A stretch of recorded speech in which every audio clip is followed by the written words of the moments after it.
Okay, now we're going to look at another way to work with non-right triangles. So again, the law of sines and the law of cosines is when it's not a right triangle. This is what you use. And in this case, we're going to use the law of cosines when we have two sides and an angle between it, or if we have all three sides and we don't know any angles at all and we're looking for the angle.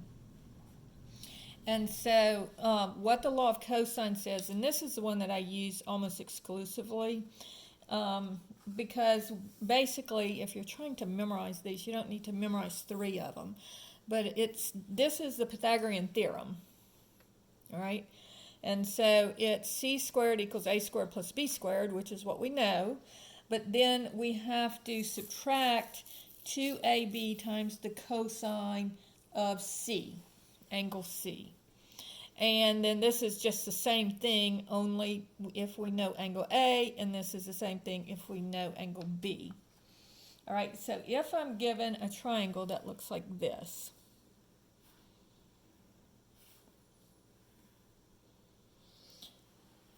let's say that we know that this is 30 degrees, this is 10, and this is 12. Now, notice I could not use, the law of sines is easier and not as many things to multiply and all that. I mean, it's just cross multiplying, so it's real easy. So you always want to use this law of sines if you can. But notice, I know this angle, but I don't know the side opposite. And I don't know either one of these angles, even though I know the two sides. So when you have side, angle, side, where the angle is between the two sides, that's when you have to use the law of cosines. All right? Now, I can call this stuff anything that I want. So let's call this angle C, and we'll call this A, and we'll call this B. And I'm looking for side C. So c squared is equal to a squared plus b squared minus 2ab times the cosine of c. All right? And so this would be 10 squared plus 12 squared minus 2 times 10 times 12 times the cosine of 30 degrees. All right? So I'm just going to, so this is equal to c squared. I'm just going to punch that in on my calculator. So I'll have 10 squared plus 12 squared minus 2 times 10 times 12 times 30 cosine equals 36.15. And so then I'm going to take the square root of that. And again, this is a side of a triangle, so we don't have to do plus or minus. So I'm just going to do square root, and I get 6.01 as the side of that triangle. So that's how you use the law of cosines if you know two sides and the angle between it. So that's problem 1. Now, what if instead I know all three sides and I want to know one of the angles? Okay, so let's say A, B, C, and they tell me A is 5, B opposite B is 7, and the one opposite C is 10. And it doesn't matter which one I'm looking for, I can look for any of them. Let's say that I'm looking for angle A, okay? So I'll use this one because it has the angle A in it. So this would be a squared plus b squared, a squared equals b squared plus c squared minus 2bc times the cosine of A. Now, solving this for the cosine of A, I would first bring the b squared and the c squared to the other side.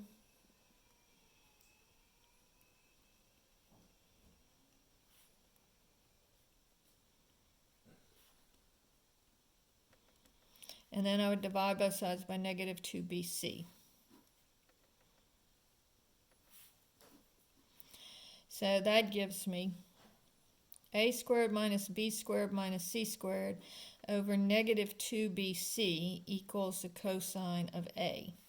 Now if I take this negative and put it up into the numerator, so in other words multiply numerator and denominator by negative 1, that'll make these two positive and that negative. So it would be b squared plus c squared minus a squared over 2bc equals the cosine of a. All right, and so this formula is also on your formula sheet.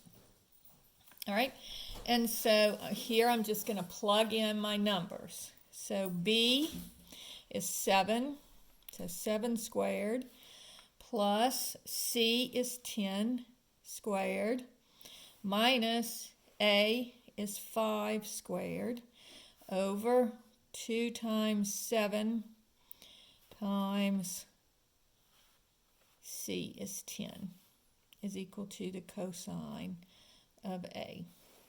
All right? And so now when I do this, be careful because you have to put the entire numerator and the entire denominator in parentheses. So I'm going to have open parentheses 7 squared plus 10 squared minus 5 squared, close parentheses. So that gives me my numerator. Divided by, open parentheses, 2 times 7 times 10, close parentheses, and that gives me my denominator. And then I divide them and I get this as my answer. So 0.8857 is equal to the cosine of a, and so now I want to take the inverse cosine of both sides,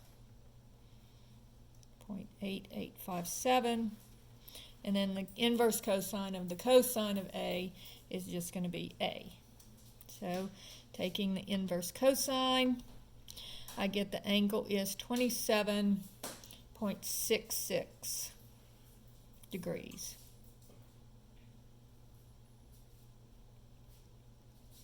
All right, and so this would be 27.66 degrees. All right, now if I wanted to find angle C instead, or I could find angle B instead, all right, that formula would be, and I'm not going to do the derivation, it's the same thing as we had before, except for it's going to be, if I'm looking for angle C, it'll be a squared plus b squared minus c squared over 2ab is equal to the cosine of c. So if I'm looking for angle C, this is the formula, and again, this is on your formula sheet. And so this would just be a squared, so this is a, this is b, and this is c. So it's going to be 5 squared plus 7 squared minus 10 squared over 2 times 5 times 7 is equal to the cosine of angle C. All right, so this would be 5 squared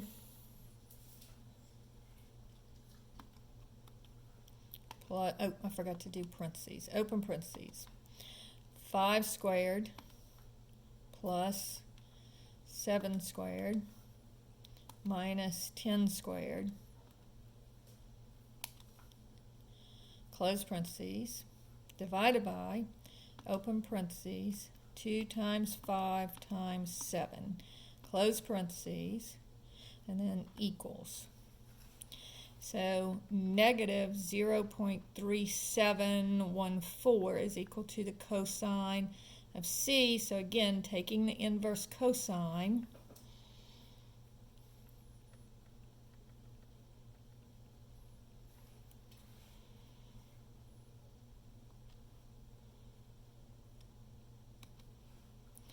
I get 111.80 degrees. And so that gives me C. All right, so that gives me angle C. So this will be 111.80 degrees. Now, I could do the same thing to find B, but since I already know the other two angles, I can just use that all of the angles add up to be 180. So I'd have 27.66 degrees plus 111.80 degrees plus B equals 180. And so that would give me 27.66 plus 111.8, and so that gives me 139.46 plus B equals 180.